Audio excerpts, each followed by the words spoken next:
Now, whatever you want to say about Boris Johnson, and in my case, the list is pretty endless, give him the credit that is due, because this guy, he never fails to surprise. Now, you might think to yourself, wow, this guy is so deep down in the gutter. He's as morally corrupt as it's possible to get. And then he comes along and finds new ways to repel you with his horrendous behaviour. Now, it's been reported that he has nominated his father, Stanley Johnson, for a knighthood. Now, this is an absurd country in many ways. Absurd. Not because of the vast majority of people who live here, not because of our customs, like the queuing system, or passively aggressively tutting on the train when someone eats crisps a bit too loudly, but because of the way that our establishment works. Now, it's already been the case for many years that Boris Johnson's sister, Rachel Johnson, and his father, Stanley Johnson, have been prominent media figures, often commenting on this or that latest scandal that their brother, or son, of course, in the case of Stanley Johnson, has been involved in. Now, our media elite is a profoundly incestuous place, often full of people from the same family, operates a bit like some bizarre hereditary aristocracy. But our disgraced, and he is a disgraced former Prime Minister, of course, trying to nominate his own father for a knighthood, well, at this point, the Johnsons are just sticking their fingers up at us and yelling, ha ha, how'd you like that up, you? So to speak. Now, basically, the former Prime Minister gets to appoint knighthoods in a resignation honours list. So he's put 100 people forward compared to 60 in the case of Theresa May.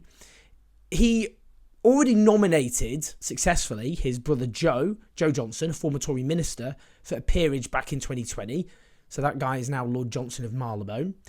But let's just consider who Stanley Johnson is. See what merit this guy has on his own terms, forgetting the fact he is, of course, the father of the former Prime Minister who's nominated him for this honour. Caroline Noakes, a Tory MP, and the chair of the Women and Equalities Committee, accused Stanley Johnson of smacking her on the backside about as hard as he could at Tory conference in 2003. Now, here she is talking about that back in 2021. I can remember a really prominent man smacking me on the backside about as hard as he could and going, "Oh, Romsey, you've got a lovely seat." Oh, gross. I'd have punched him in the face.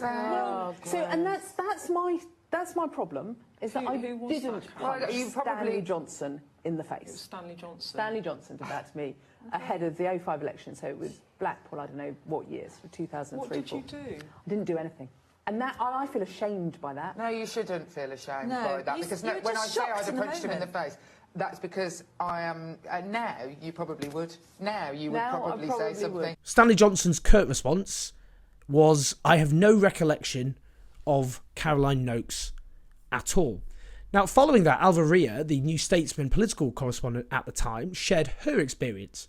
Aged 24, she went to Tory conference as a sort of newbie journalist, saw Stanley Johnson, and he allegedly leered at her and reached out to put his hand on my back. His hand slid down and lingered too low and for too long. It gets worse. In a biography of Boris Johnson written by Tom Bower, his wife, as this book reported, was the victim of domestic violence at the hands of Stanley Johnson. She reportedly said, "He broke my nose.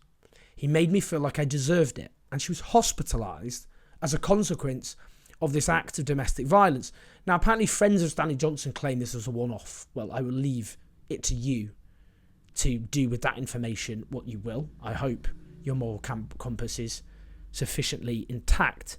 So Stanley Johnson is accused of sexual harassment, at best, sexual assault, and domestic violence. Now, the sole reason that this individual has been nominated for a knighthood is that his son, who was ejected from high office because of multiple scandals, was, to our eternal misfortune, Prime Minister.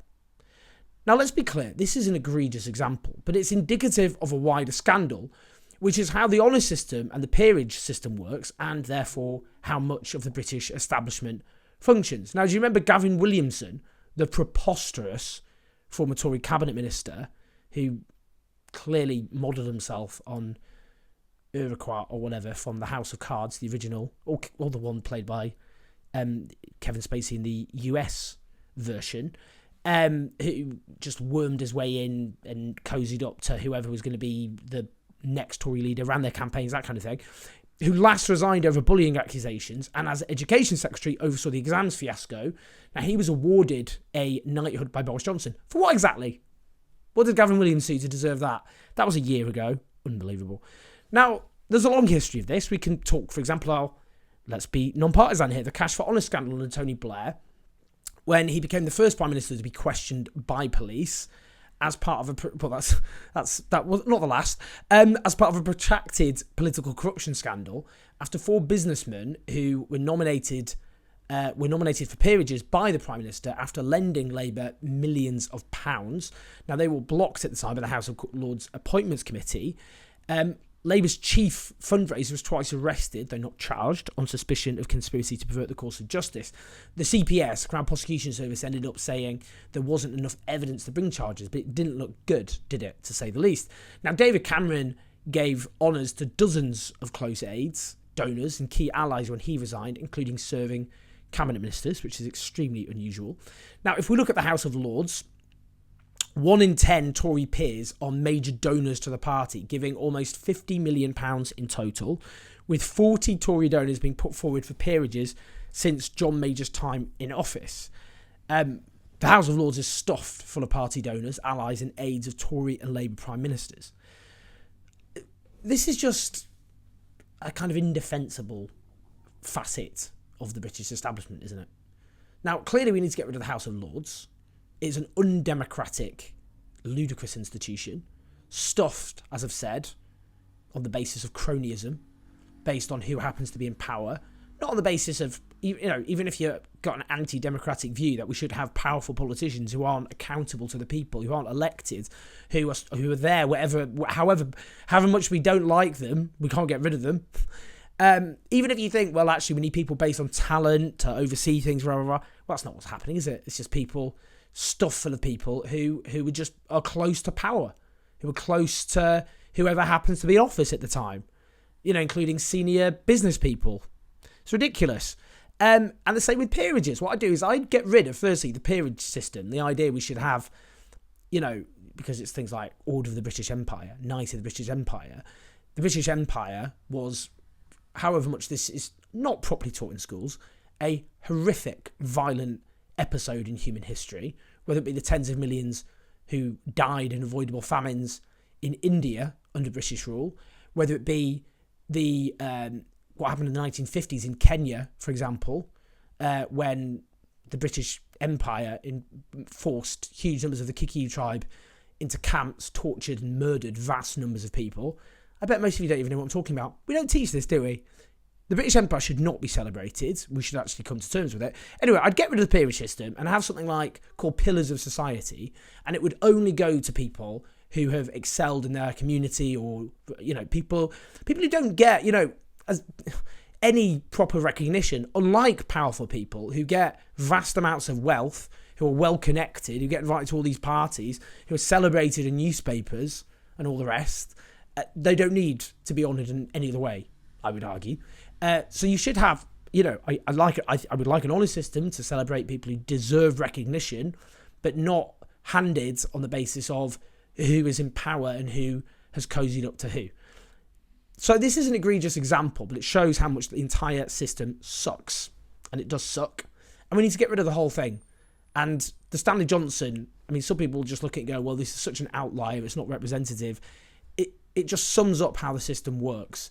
And yes, the fact that Boris Johnson is a shameless man, which I don't really think we needed to establish any further, doesn't detract from the fact that the whole system is bankrupt, whoever is in power.